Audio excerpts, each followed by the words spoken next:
You know, farming is one of the most dangerous professions in the US, and the leading cause of death on farms are going to be tractor rollovers, year after year after year. And you may think to yourself, well, how else are you going to die on a farm? Well, just ask a farmer, because it's very dangerous, all the things that can happen. But that just kind of paints the overall theme of this video of have some respect for this thing, whether it's small and you don't even consider this a tractor because it's just a little baby mower, or if you got a bigger utility tractor, anywhere in between. You got to treat them with respect to get home safe at night, live to farm another day. So let's go through it. The top 10 most dangerous mistakes that tractor owners make. The first dangerous mistake, these are in no particular order. They're all stupid, okay? They're all dangerous, all right? But don't drive around with your loader way up in the air like this. This ground may look pretty level, but I've driven over this a whole bunch of times and it is not, okay? So with this load way up in the air, whether you have a bucket on here, forks, a grapple, you're carrying stuff, just maybe you picked it off of a trailer and you're moving it around, keep it as low to the ground as you possibly can. I'd rather have it hit the ground and gouge out some ground. You're most likely not going to hurt whatever you have on here, than have it up in the air and have that big momentum just swaying around. Because when you hit a little, I can see this hole right here. If you hit that and go like this and wobble, you could lose control quicker than you can blink an eye. I mean, folks are great. They always put comments in these videos and in past safety videos as well about dangerous situations that happened to them or to a loved one or a friend, something in the past that was an accident, right? You just didn't think about it. So the whole point of this is minimizing those accidents from happening, and you can't prevent everything. Things still occur, but put the odds in your favor of getting home safe at night. So keep that loader down as low as you possibly can when you're moving your loads around. It's good. It's plenty good. Not enough ballast weight is a critical mistake that a lot of tractor owners make, and well, a lot of tractor owners these days are new to the game, and you would think that a tractor comes out of the factory set up to work with the front end loader that it's already got on there, right? And yeah, technically it'll work, but the weight of the tractor itself typically is not enough to offset the heavy load that you can put in a bucket or lift with a grapple on the front end. And so you can tip up the back end or tip it right over even. And so you got to get a combination of weight on this back end to offset whatever you can do on the front.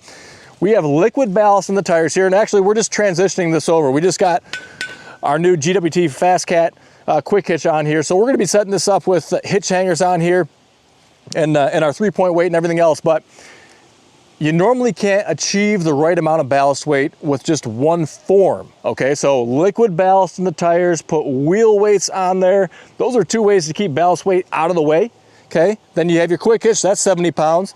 You can put the hitch hangers on here with your suitcase weights, that's up to another 450 pounds, okay? Or you can add an attachment, the Versa bracket with suitcase weights, a combination, right, to hit that minimum. Folks ask, how much weight do I need? Well, some manuals will tell you how much weight you need, but that's kind of here and there. It's kind of sporadic. It's not across the board. So a good rule of thumb that I found is take whatever the highest lift capacity number is on your front end loader. So say this loader lifts 800 pounds in ideal conditions to full height or something.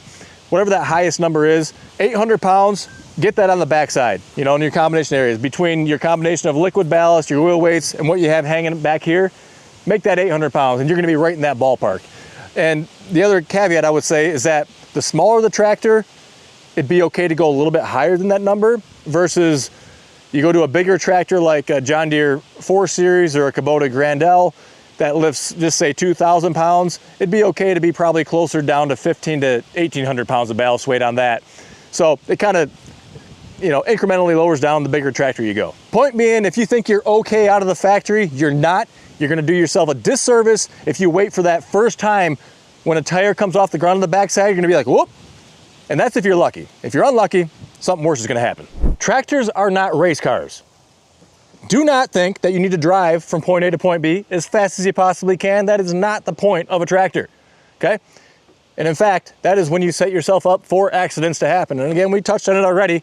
You're carrying a load or something heavy oftentimes, and you're bouncing around. Whether you have it too high, too low, things can happen. If you're going too fast, it's more likely that you're going to jam something unintentionally, or maybe you'll hit a bounce and hit a lever and something else goes into the ground or goes the wrong direction, or you find that depression, You know, there's washouts, there's just hidden ruts that come up in the fields, there's stumps, there's all sorts of things that can go wrong if you're going too fast. You just gotta plan for it, to go slow. Be in low range. High is really if you're on like a gravel lane here, or if you're on an open road and you're just going from point A to point B with nothing in your bucket, with no load to be concerned about. Otherwise, take your time, man. Enjoy your seat time on your tractor. That's what you got it for. These things are a lot of fun. A lot of folks are driving by, watching you use that thing and thinking, man, someday I'm gonna have something just like that. You've got one. Enjoy it, take your time. You see that sticker right there? That is the perfect visualization that you need. It is no joke.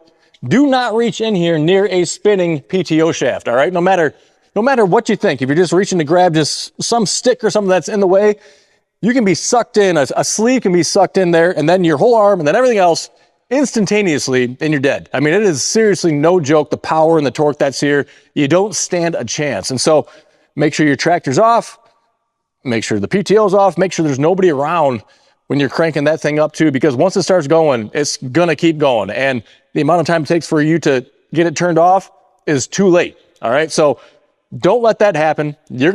I mean, if you're from a farm family of any kind, every farm family has a story of this happening to somebody, distant relative or friend, or, you know, friend of the family, that kind of thing. So it's real, it's legit. Be careful. Hey, safety first. Buckle up, okay? Use all of your safety protocols that your tractor has on it. I know they are annoying. I get very annoyed by some of these things, all right? But they are there to get you home safe. And you know what? Wearing a seatbelt is actually something I like to do because it is a rough ride, even in low range. It can still be bouncing around, and so this helps keep you stabilized on the seat. It makes it a more comfortable ride. If you're in an open station and you have a roll bar, most manuals always reference your manual, okay? Maybe there's something different that comes out at some point, but if your roll bar is up, which it generally should be, you want to have your seatbelt on. And the reason being, the roll bar, when you turn to the side, is going to prevent the tractor from continuing to roll over, but the seatbelt is going to help you maintain position in the operator station and not have the tractor fall on you, okay? So if the roll bar was down, you don't want to wear your seatbelt. That way you can hopefully jump out of the way before that thing starts to roll. But otherwise, you want to be kind of held in this cockpit area here with the roll bar up. Now, if you have a cab tractor, you basically want to always wear your seatbelt, kind of for the same reasons as having the roll bar up. Your roll cage is the cab, the factory cab that's on there, so that's going to help keep you protected. Man, I'll tell you, those Coyote tractors, I love them. I've got a couple of them, but they've got a seat switch where you got to put the parking brake on, you got to put it in neutral before you can get out, and I get on and off my tractor a decent amount of times, and that's a headache. And so a lot of guys just bypass the seat safety switch. It's there for a reason, right? So every tractor is set up a little bit different on what those requirements are to get on and off of a tractor, to start it, and so on and so forth. But I've chosen not to bypass those and dealt with the inconvenience of it simply because I know that it is keeping me safe, and who knows, maybe it does keep me alive, and I'll never know, right? Hopefully I never know because of that. Nonetheless, do what you want. I'm just making a recommendation. Most tractors do not have this right here, a buddy seat, all right? This is really the only time that it is safe to have another person with you while you're on the tractor, okay? I'll see some of those bigger tractors with, you know, the folks with their kids in there and kind of sitting all over the floor sleeping. I mean, we've all seen those videos. If you're in a, you know, an ag situation where you're just going back and forth down the field, you're probably okay, right? Everything that I say is you're probably okay. That's probably the case for most folks, but a lot of times you're going to hear, there's stories that have come up countless times of folks, especially on open station tractors, where there's just somebody else sitting on a fender, or they're sitting on your knee and you hit a bounce. Even lawnmowers, there's a lawnmower story. You know, you have another passenger in there and you hit it and you fall off and you get ran over, or something bad happens, right? So you just really, there's no way to secure that extra passenger without, you got a seatbelt and an extra seat, something that's designed for them right there. So if they're sitting on a fender, their leg gets caught in a tire, or again, you hit a bounce, that's one of the common themes here is hitting something that you didn't previously see, whether it's a rut, whether it's a stump, whether it's anything along those lines. And that's when the accident occurs, right? So they are preventable, typically speaking. So don't be negligent and ask yourself if it's really worth it or not. One of the reasons that I recommend four-wheel drive tractors instead of two-wheel drive tractors are the extra safety that it gives you. What does that mean? Well, I mean, you know, safety really like helping you get more traction? Well, in a way, if you are going on a hilly property, if you engage the four-wheel drive, you actually get additional braking power to the front axle then. So it's gonna make it easier to stop in a bad or a delicate situation where maybe you're slipping or sliding or anything else, or just need to try to maintain course. If you have four-wheel drive over two-wheel drive, it's going to be working to your advantage. Not to mention it's going to be easier to sell that tractor down the road if you need to. It's going to get you out of sticky spots when that situation arises too. I'm of the opinion that use it whenever you are off paved surfaces. If you're on paved surfaces and it's dry in a summer day, you know, save you, and you're turning a lot, save your front axle and your drive system there by putting it in two-wheel drive. But if I'm out here on the grass or anywhere else, I'm normally in four-wheel drive. I haven't seen any long-term effects shortening my axle life or anything like that. So that's just one guy's opinion, but that's a good reason to get a four-wheel drive tractor just from the safety perspective. And so maybe it's not technically part of the braking system, but when you're engaging those front two wheels, you're then putting your tractor under better control for you as an operator. Now this one here kind of ties in several components that we've talked about already. Maybe going too fast, carrying a load potentially too high, and then hills, all right? And so side hilling, or if you have a hill that's going up and down like this, well, you should drive up and down like this, all right? Don't drive across it like this if you can all avoid it. It's very dangerous because again, you're gonna have a likelihood of tipping over to the side. And if you pick your load up at all and again hit a bump, right? It's gonna be even more likely. And that's when you see a lot of rollovers occur. If you're mowing, yep, you generally don't have a high center of gravity there. You're gonna have a little bit lower center of gravity, but that's why we talk about adding ballast weight, and it's really great to have in your tires and getting wheel weights on there too, because this all lowers your center of gravity. It's hard to find a perfectly flat piece of property, and it's hard to always think about everything. So if you set your tractor up properly to begin with, you're gonna kind of come out of the gate minimizing those dangerous situations as well. So something I haven't mentioned, and we used to be sponsored by Bora, still recommend them, great outfit there, but wheel spacers, okay? You can widen the footprint of your tractor. That's one of the other things about tractors is that they're narrow and they kind of have a tall center of gravity. You know, you can see where this seat is here. They tend to be tippy because of that. So if you can widen out your footprint a bit, okay, and lower the center of gravity by adding all the extra weight down here, you're doing yourself a big favor. And don't take my word for it. I mean, we've had a ton of feedback over the years. A lot of folks in videos leave comments about the difference that it made. But again, it's one of those things you don't want to find out the hard way. I mean, you know, it's just like you tell your kids all these things because you went through them before you, right? You don't want them to have to learn the same lessons that you did the hard way. It's kind of the same thing here, okay? Learn from the folks that have been on tractors, been in bad spots, been in dangerous situations. Nobody wants to spend money unnecessarily, but this is gonna put you ahead of the learning curve. Okay, I am very guilty of this one myself, and it's one of those things I've thought about doing and never actually done anything about it. Safety equipment, okay? Like a fire extinguisher, you know, a little medical kit that you keep along with you at all times. I mean, there's really not a lot of good spots to put this. You have a toolbox. That thing's already dinky as it is. And there's a couple manufacturers out there that make aftermarket brackets and whatnot to add on a fire extinguisher. We'll probably come up with one of our own at some point here. Maybe I'll make that a higher priority, but you never know when you're out in the middle of a field, in the woods, somewhere far away from your home or your car where maybe there is that safety equipment and you need it right then and there. You know, and again, it comes down to, do you want to spend the extra time and money getting things set up like that? I mean, how likely is this going to be that it actually happens?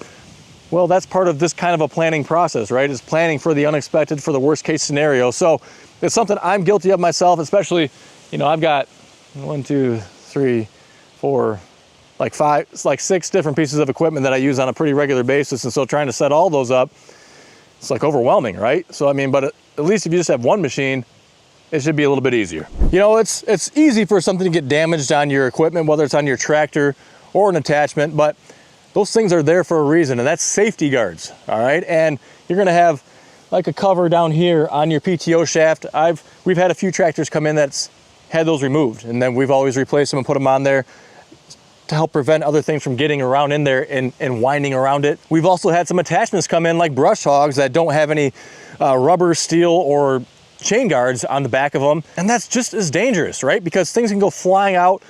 You know, I do a bad job. I save a lot of emails, but then I always save them in these different folders in different places, and there's so many of them, I can never find them. But, you know, there was a gentleman a couple of years ago who sent over an email where he had a super close call where something went flying out of his brush hog. A piece of steel that was hidden in the grass went flying back and smashed out like the back window or something on his UTV that was there. But those safety guards are there for a reason. You know, they're there to prevent things from getting tangled. They're there to prevent things from flying out. And so the reason you want guards on your cutters, you know, like your brush hogs and your flail mowers, that kind of thing, is because things are flying at high speeds out of there and they can go a long ways. You know, we've heard of them hitting houses, hitting UTVs, hitting people. You know, you think about a lawnmower, man, every time I go down the road in the summertime and I see a guy mowing his lawn, he's shooting all the clippings out towards the road, like I'm turning and wincing even behind my windshield there, just because it's so dangerous, that the thought of something going flying at you. So be aware of the condition of your equipment, be aware of your surroundings as well. Don't be like the guy driving or mowing and shooting stuff right at the road there when people are driving by. That's just an irresponsible way to go about operating a piece of equipment. So make sure your equipment's in good order and have that situational awareness around you so that everybody, not just you, are safe. You know, there was a story not that long ago where I think it was a teenager died when his tractor rolled over and flipped back on him. He had something chained off to the back of his tractor, but it was high up.